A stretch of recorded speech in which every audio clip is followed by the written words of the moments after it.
আসসালামু আলাইকুম। আজকে আমি মাছগুলো রান্না করব, তো আপনাদের সাথে শেয়ার করব ব্যাপারটা কি দিয়ে কি উপকরণ দিয়ে আমি এটা রান্না করব আপনাদের সাথে আজকে আমি শেয়ার করব।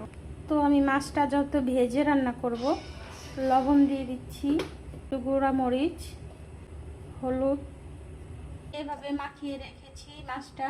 আমি সেম প্রসেসে আমি এইগুলাও ওইভাবে মাখায় নিব।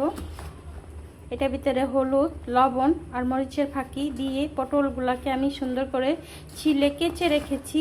এটা দিয়ে আমি এই উপকরণ দিয়ে রান্না করব মাছটা। আমি এই উপকরণটাকে ওইভাবে মেখে নিব। তেল দিয়ে দিলাম, এটার ভিতরে মাছটা ভাজা। তো আমি এখন দিয়ে দিচ্ছি মাছ ভাজাটা।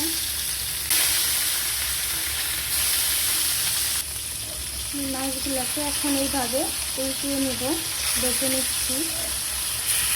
হয়ে গেছে আমার মাছগুলা ভাজা। এখন আমি পটলগুলাকে এইভাবে ভেজে নিচ্ছি। এখন পটলগুলা ভাজা হলে এভাবে করে উল্টে দিব। এভাবে করে নিয়েছি। তো গাইস, আমি সাথে আরেকটা রেসিপি রান্না করতেছিলাম, সেটা আমি আপনাদেরকে দেখাই নেই, কিন্তু আমি এখন এটাকে এভাবে প্রসেস করে নিচ্ছি। এইভাবে রেখে দিব আরও কিছুক্ষণ, এভাবে রেখে দেব 10 মিনিট। ব্লেন্ডার করে নিব। আমি এভাবে ভেজে নিচ্ছি। এটা আমি ওটার সঙ্গে দিয়ে দিব সবজি হিসাবে। আমি এই রেসিপিটা বসিয়ে দিয়েছি, এটাকে আমি এভাবে কষিয়ে নেব। উপকরণগুলো আমি এভাবে ভেজে নিয়েছি। এখন আমি এখানে দিয়ে দিব তেল,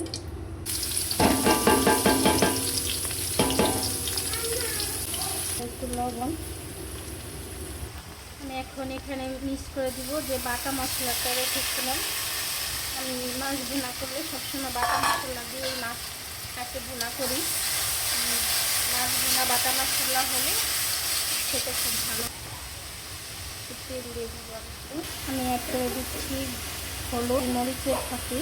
এটার সঙ্গে দিয়ে দেবো এখন টমেটো। এটার সঙ্গে দিয়ে দেবো এখন একটু পানি অ্যাড করে দিব।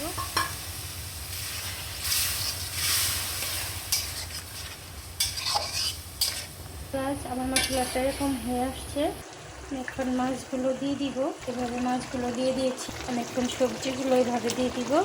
পটল ভেজে রেখেছিলাম, পটল ভাজাগুলো দিয়ে দিব। রহমতে হয়ে গেল আমার রান্না। কেমন হয়েছে আমার রান্নাটা আপনারা সবাই আমাকে শেয়ার করবেন, কমেন্ট করবেন, জানাবেন আর কেমন লাগলো আমার হাতের রেসিপিটা। Thank you. আল্লাহ হাফেজ, টাটা।